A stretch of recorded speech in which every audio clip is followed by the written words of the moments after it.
Okay, so this is just a bit. We've got a few reviews that come in. It was only released about a month ago.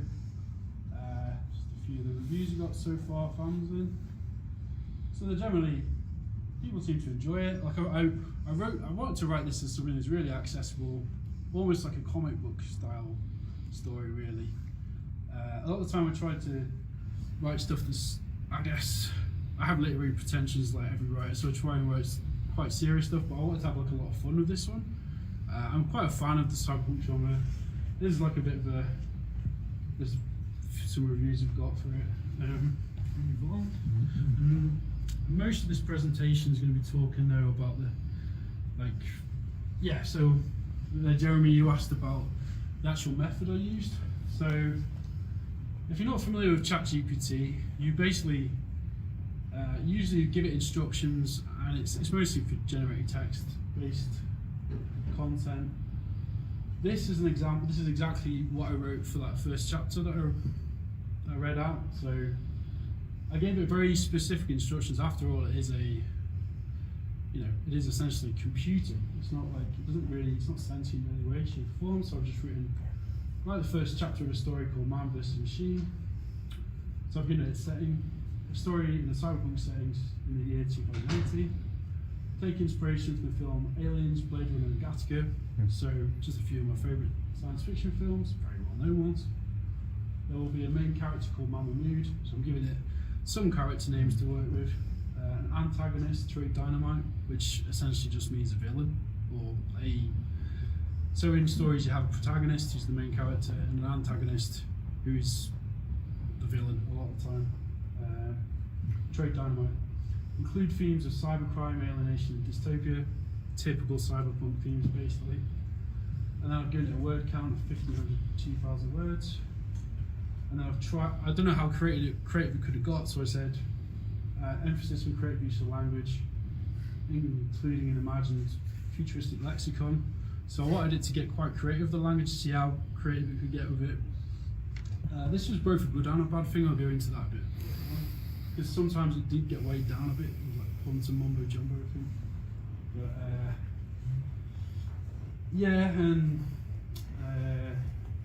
go on to the next slide.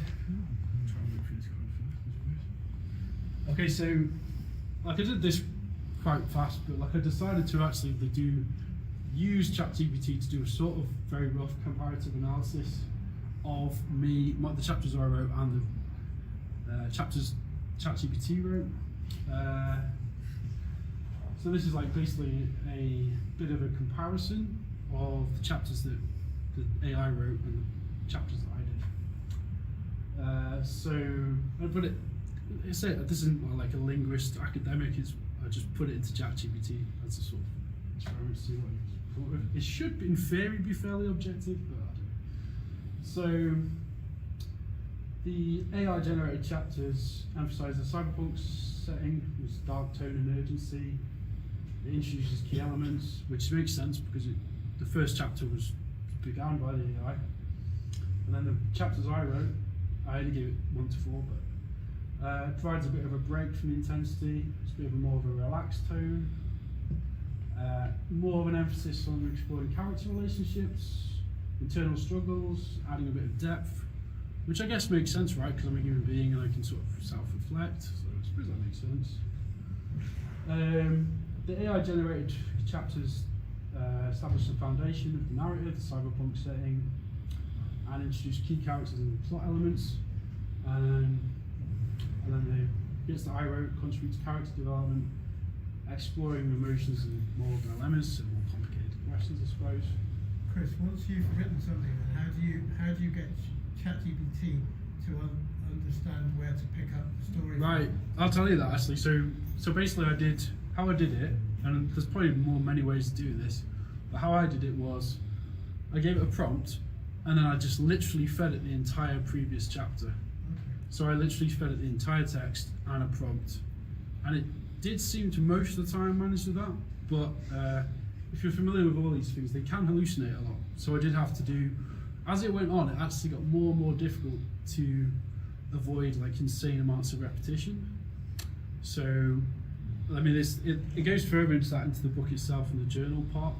But then what I did have to start curating the prompts a bit more. So I didn't edit any of the actual content, but I did have to start sort of rerunning things a bit more, providing it better prompts, because AIs have this tendency to, at a certain point, they start hallucinating. They call it hallucinating, which means basically it just starts throwing nonsense up, basically, just complete and utter.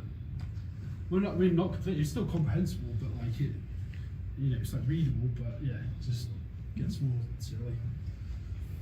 So this is like an analysis. I'll try and run through this quite fast. But I thought this is like a few little interesting bits and bobs. So consistent use of descriptive and universal language, blah blah blah. Word count is fairly interesting to look into. There's general consistency on length, indicating a well-placed narrative. Now that's ChatGPT saying that. I wouldn't say that myself because I'd be ridiculously big-headed, but that's what it said. Slight progression in word count, which allows for new introduction of new elements, which makes sense when we're doing a story. This was quite interesting. Verb and nouns use, evolution in the types of verbs used, which makes sense. More, introduce more verbs. Noun usage adapts to changing settings, introducing new cyberpunk elements. Yeah, that's just a bit on that.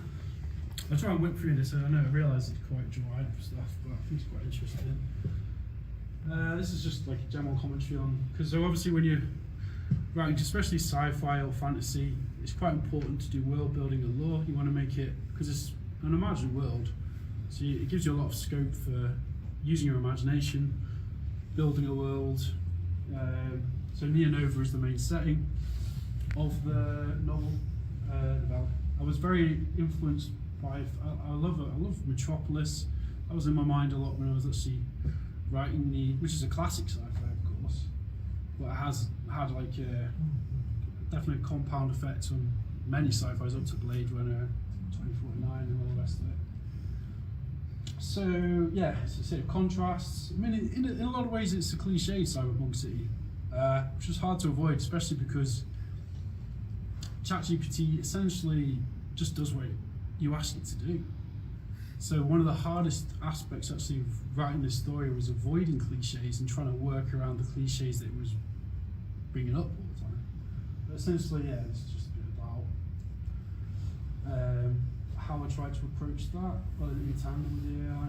So yeah, it's the typical cyberpunk themes of dystopia, alienation, technology, creating sort of like paranoid consumer people.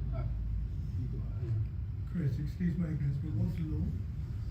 Law is like, so like with Lord of the Rings, you've got like a whole history around that world, right? And Tolkien created a whole, in Tolkien's case, he created a language, literally created a language, all the different histories of the the different races like elves and orcs. The lore is like the deeper history of the place. It's like the history of a So story. like culture. Yeah, exactly. It's like the culture of a story, because like especially with sci-fi and fantasy, you have to you're not dealing with the real world, so it's important to, well, depending on how serious the story you're making, how long or whatever, it's important to have a little bit of context on why the world is like it is. It's also interesting as a writer to do that sort of thing, because it gives you the opportunity to invent the world, right? Which is a challenge, but that's basically life. So this is basically I said to ChatGPT, what does this story remind you of? Now some of you will probably be familiar with a great deal of these writers. So William Gibson is really the quintessential cyberpunk author. He's well known for writing Neuromancer. He was one of the original innovators of the genre of cyberpunk. So Neuromancer, Mona Lisa Overdrive. And this is basically what ChatGPT said, this story reminds me of these authors. Which completely makes sense, because two of them are favourite authors. Philip K. Dick, the original author of paranoid science fiction, really. Many films have been made from his work, including Blade Runner, just tons really. Scanner Darkly. Neil Stephenson's Snow Crash, which I've never read actually, but is considered a classic of the genre. So that's pretty obvious, but that's like ChatGPT's analysis of what, given the text, like what authors the work was similar to, I suppose. Again, a bit more of the technical analysis. It's a bit of a progressive increase from chapter 1 to 4, not that usual. So there's consistent characters, again, you'd expect that. And then Byte is introduced. I didn't really go into this character much, so I know I introduced him in chapter 4. But he's one of the main side characters. He's a mysterious character at first, but yeah, sort of like supporting character, I suppose. Just some like technical details in the different chapters. So if you wanted to do a little bit of a comparison, so the machine chapter here has 464 words. I will, if you're interested, actually look at this after. I'll provide a link. I'll pass it on to the library, and then you can have a look more if you're really interested in stuff. There's there's just a bunch of comparisons of the machine-generated, me-generated chapters. Just the first 4, really. But if you're into linguistics and stories and stuff, you know, look at that. These are just like general trends in linguistic usage. So you probably noticed when I was reading those 2 chapters, a lot of high-tech vocabulary, cybernetics, encryption, digital, which makes sense because it's in a futuristic setting. Each chapter revolves around specific characters. Nothing too that surprising there. I mean, it's sort of like novella which is focused on both the technological setting and characters, like most stories. Narrative structure, dystopian themes, sort of covered that already. Technological intrigue. So nothing too surprising there. It's your typical sort of like cyberpunk setting. Again, a bit more of a comparison. So I sort of thought this as well, and it's interesting that ChatGPT also analysed it this way. So machine-generated chapters consistently maintain a serious and suspenseful tone, aligning with typical cyberpunk atmospheres. And then the parts I wrote, it's a bit more of a varied tone. I tried to introduce the casualness and humour. I did try and do that a bit more. Mamoru's personality comes through more distinctly in these chapters. So I was trying to infuse a bit more humanity into it because I think I thought this would happen, but there was a bit of a risk of her just being like a generic sort of like strong female action hero. I was trying to like avoid that trope as much as I could. I don't know if I've been completely successful, but I was trying to introduce a more human element to her, even though she is a cyborg. In fact, she was very influenced by, I don't know if anyone's familiar with Ghost in the Shell, but Major Kusanagi, very influenced by that character. There's a more reflective element, blah, blah, blah. So again, sort of. Don't ruin the ending for me, but was there a power cut featured at all in the book? Actually, no. That would have been. Well, I mean, there sort of was. There sort of is like moments where technology goes very haywire. I mean, at the start, basically, Trade Dynamite is trying to do that, trying to basically cut all the power out and all the infrastructure. So it almost happens. But yeah. These are the common cyberpunk elements that are in the story. High tech, low life.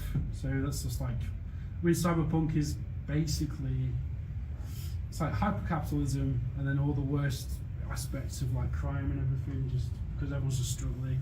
We might be living in this world in 20 years possibly, but not. Protagonist is a hacker.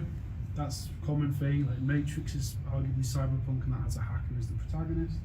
A rebellious figure. Anti-authoritarianism. In a lot of respects, none of these things are actually bad. Like one of the things I actually really like about cyberpunk is it's very much. It is about questioning. It is about questioning authority. It's about, some of the downsides of technological progress as well. Very interesting in that respect. Yeah, and then just the exploration of technology and how that will affect us. This is sort of like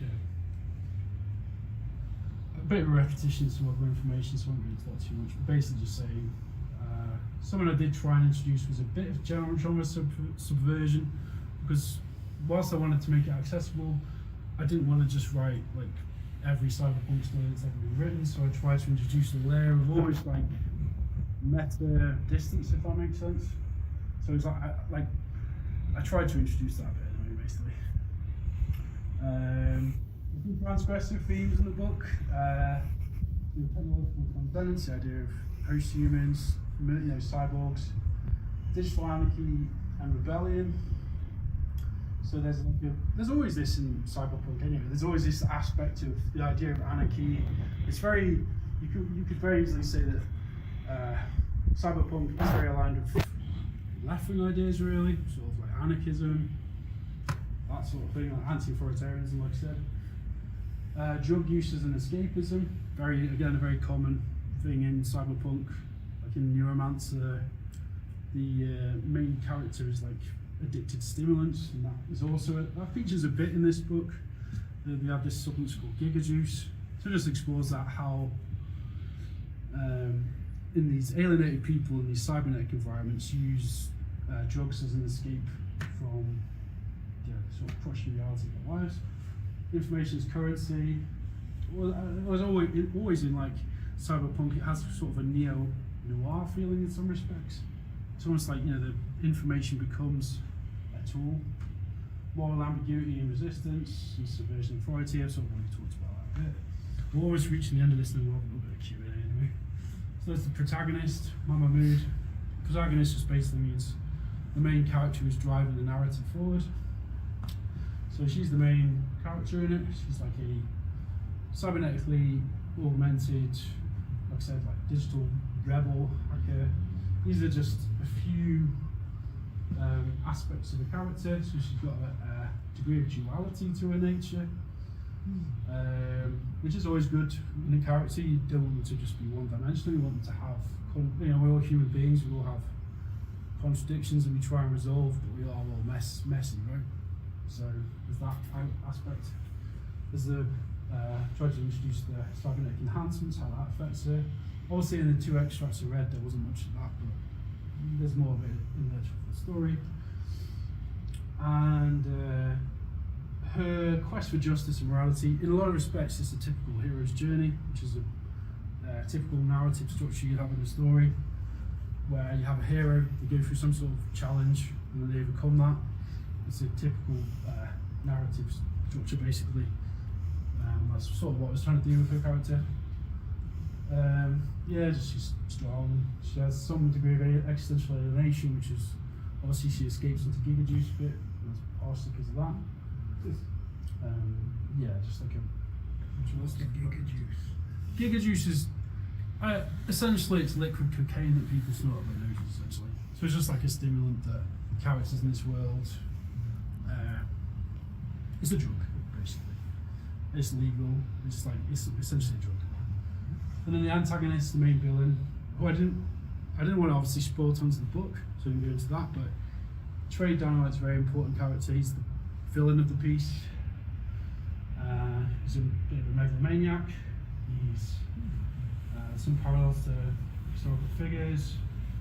There's a bit of foreshadowing. He has these like megalomaniac rants he goes on in the book. He's a hubristic character. He's so full of his own, so arrogant and full of himself that he doesn't understand that everything he's doing is just destructive to both himself and society at large. I won't go too much into him, but he was quite fun to write. I actually really enjoyed writing Trade Dynamite because I was trying to do the whole tragic villain thing, and it's not a long story, but that was quite interesting to write. There's a bit of a tragic backstory. I wasn't going to spoil it, but we'll go on to the Q&A after this. But this is like a little extract from the book about how my subjective feelings were using the tool that ChatGPT as a writer. So I struggled with the novelty generation after the first few chapters because I wanted to make it so it wasn't just regurgitation of tropes. So I struggled with that aspect of it. And the megacorps, I hated that ChatGPT just said the megacorps because it's the most tropey thing that you could call. But I had to obviously deal with it because I set the conditions of the experiment, I have to roll with it. So I tried to write as well as I could around that, but megacorps is the most cliched thing you could ever call a bunch of corporations in a cyberpunk novel. But I tried to work with it. It has a very good turnover, like ChatGPT has a very good turnover rate for sentence generation. Some of the descriptive sentences it produced were actually quite interesting. There was like a lot of, some of it had that feeling of like humanness or some degree of metaphor. But then yeah, at other times I was just like laughing at what I was writing almost derisively, because it was like, you know, it just read like bad writing occasionally. So yeah, basically I think it's interesting technology to experiment with. I think it is definitely useful in terms of like doing creative writing exercises. I approached this as essentially a creative writing exercise, and I did get something from it. It did help me propel me forward a bit in the narrative as well. And I think me and Simon will probably have a quick Q&A and then we'll open it up to all you, and that's basically the presentation we've done. Yeah. I hope that wasn't too boring. No, it was great. It's actually preempted like most of my questions. So,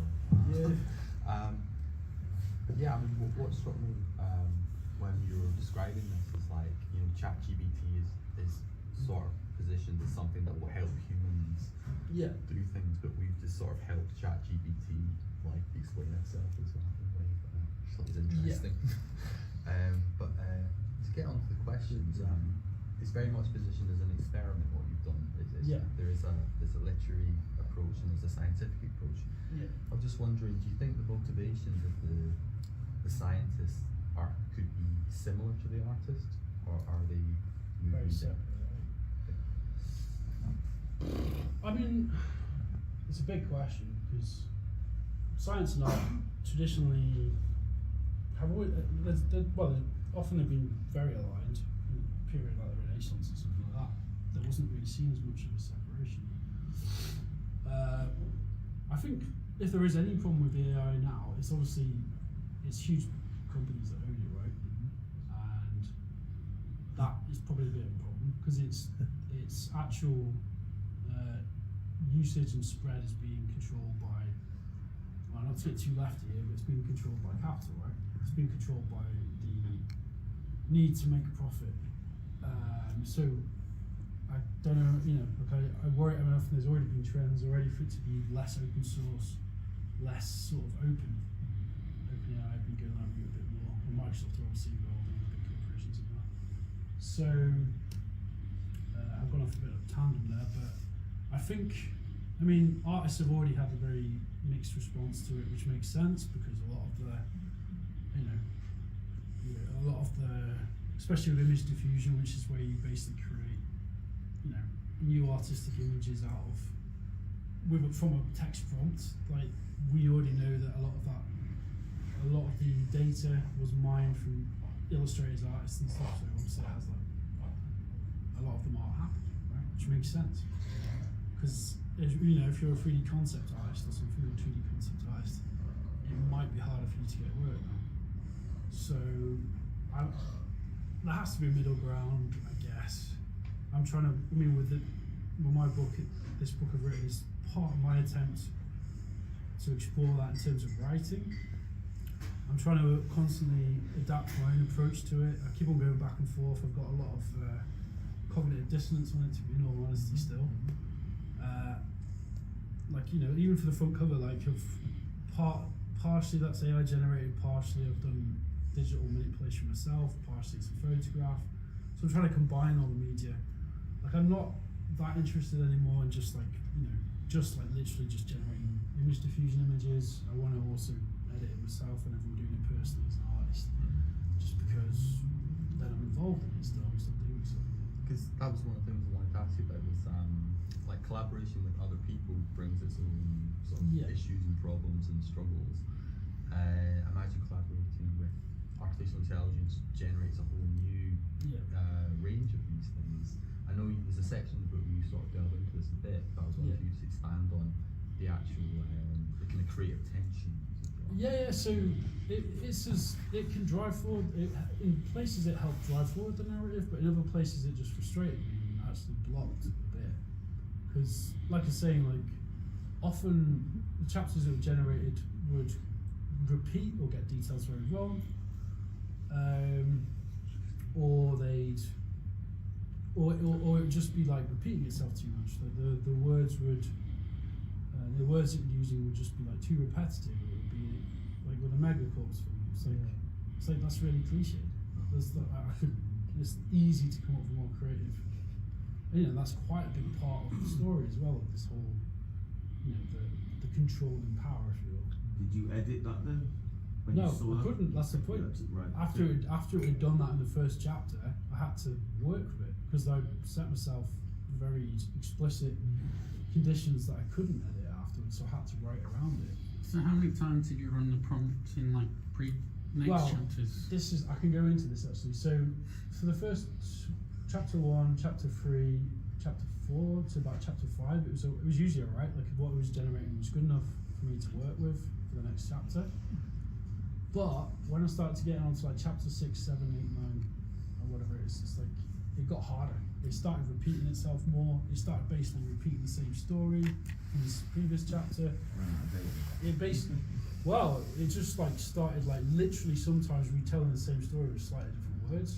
So I had to like, I think on about chapter 6. I go into this in the book. It just started like almost becoming like. I guess this is a weird analogy. For someone like who's got dementia or something like that, they start repeating themselves to get stuck in a loop, as it were. I know that feeling well. Yeah, so it's like it's like it. I mean, partially this may have been down to how I was doing it because I was feeding it the previous chapter and then a bit of instructions. So how many times did you have to write a prompt for some of the chapters to rewrite the prompt So to make it regenerate? I had a lot of trouble, I think, with chapters 8 and 9, which is the ending ones. I had to probably regen them 2 or 3 times to get a comprehensible thing. Yeah, well, I mean, it is fairly efficient. Like if you say that this is rubbish, it's fairly efficient at like regenerating it essentially.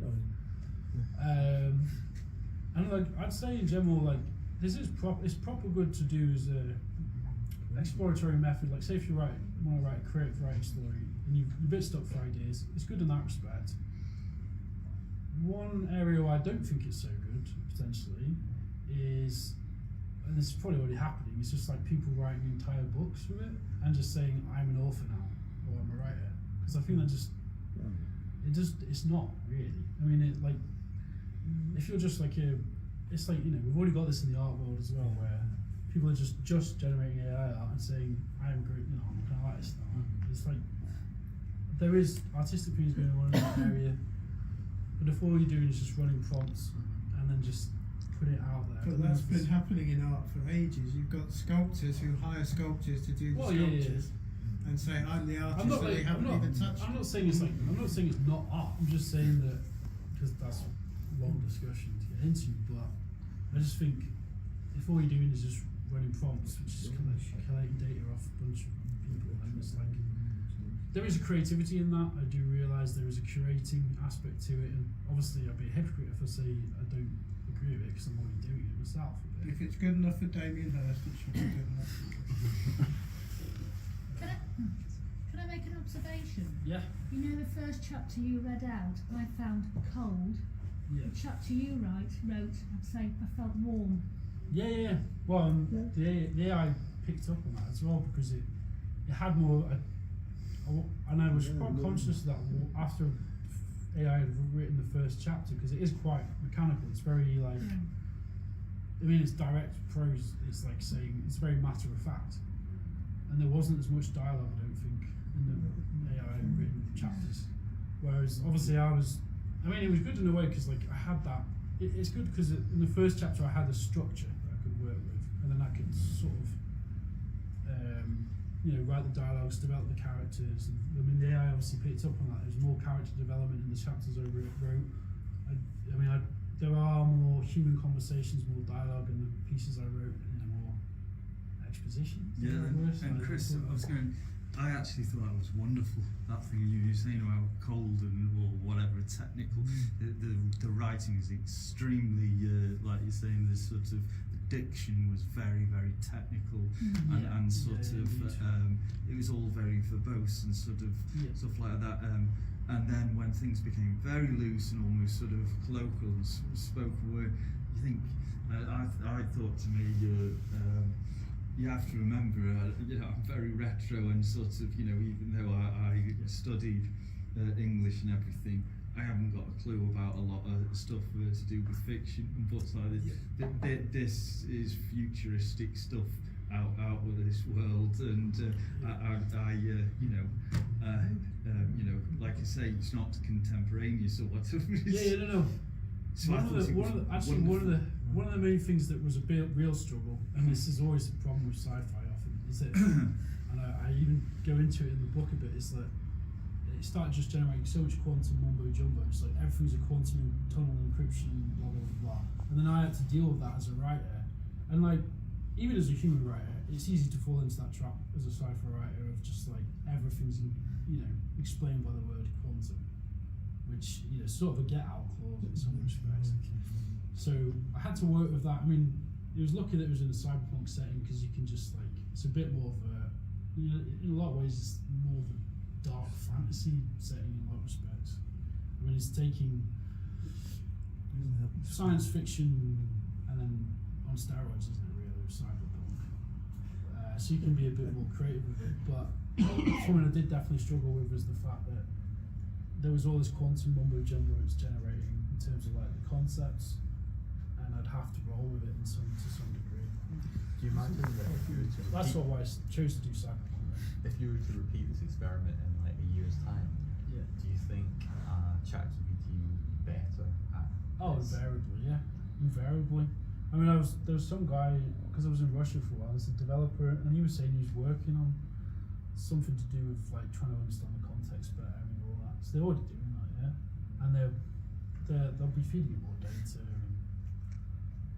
Can you imagine a point in time, like different answer I guess, but where AI becomes better at aspects of writing? I don't think better. I mean, probably. Well, it'll be more efficient at proofing, right? Because every writer struggles with that. Everyone finds it a bore, but it has to be done.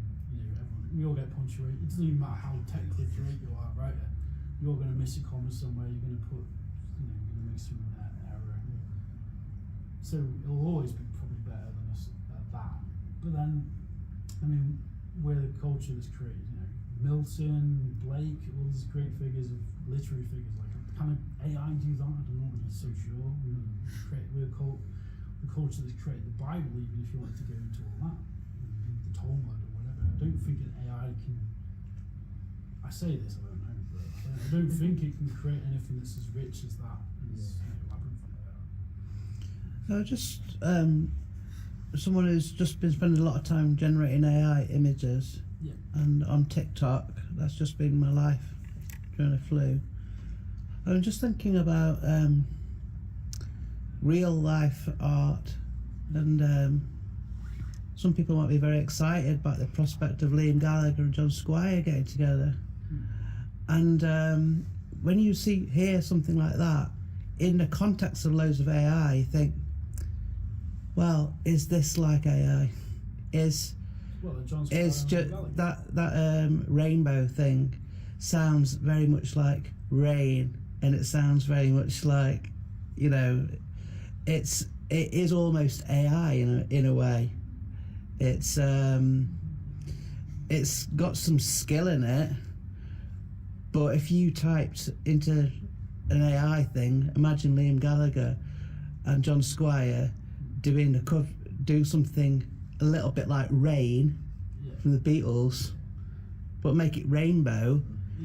And I suppose the question, if there's a question here, it's as an audience.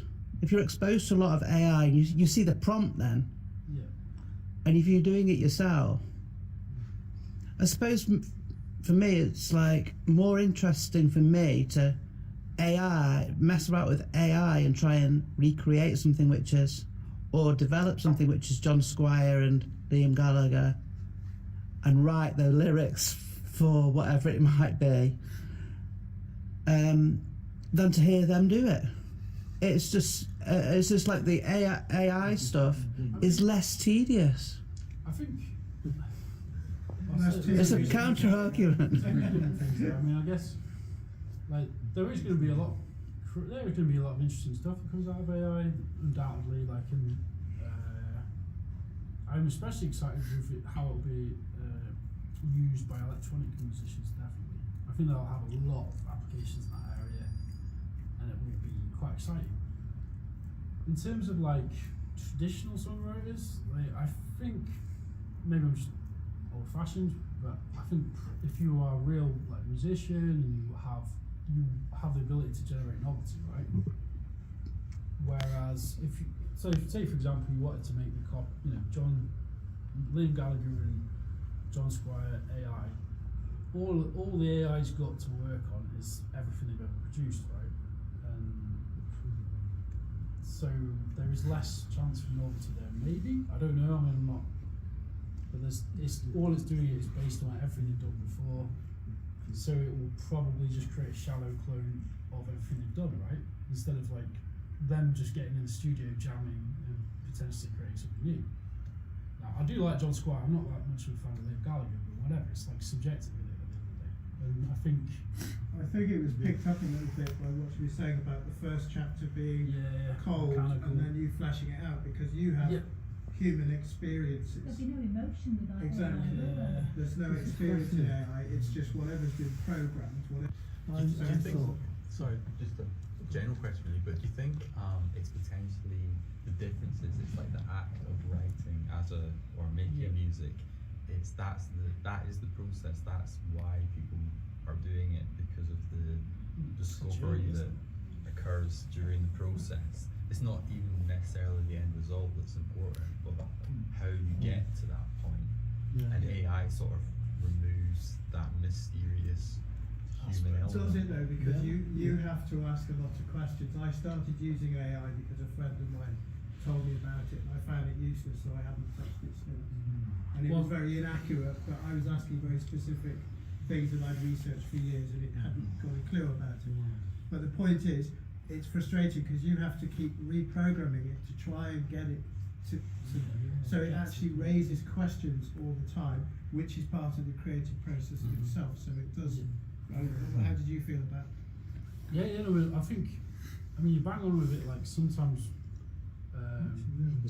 basically you're getting not verified information. So I think for like a creative writing project like this, like what does it matter? It doesn't matter if it's like a bit far-fetched. But if you were applying AI to journalism, that becomes much more of an issue, because you want I know they do always do this, but you want them to be objective, right? You want them to be at least doing fact checking and getting. I know a lot of them don't. That's what it is. But ideally, journalists should be collating information that's fact checked and verified and yada yada yada. Sorry, go on. So, is ChatGPT actually AI? Because I don't think it is. It's just a language model. It's not intelligent at all. That's how you define AI, right? So it's a language learning model, let's say. But it's not intelligent. No, it's not sentient in any way. So it's not really AI. What's the real difference? And do you think we'll actually get to a point where we actually have AI and not just all these language models that people pretend are AI? All the nerds in Silicon Valley seem to think it's a possibility now. Whether that's actually true is beyond my knowledge level, to be honest with AI. They do some podcasts and Silicon Valley types have been saying we've already got past the Turing test, but as to whether that's true or not, I'm not an AI scientist, I'm sure. But I was chatting to a chap in Allsage today. Believe it or not, there's a little chess club that meets in Allsage on Monday. nice. And we've got ChatGPT, but we've also, in the world of chess, if there's any chess fan, they'll know that Zero Alpha beats Stockfish. Yeah. And we've got AlphaGo, and then they've taken the Google model and it's gone in, they've applied it to protein folding in Yeah. So that is a. So if you are sad enough like me to have watched any YouTube of the chess games, some of the moves that Zero Alpha does, that humans can't think of them. Wasn't it Gary Kasparov, wasn't it? Kasparov. Well, he lost to that was Big Deep Blue. And then they had Stockfish, which is basically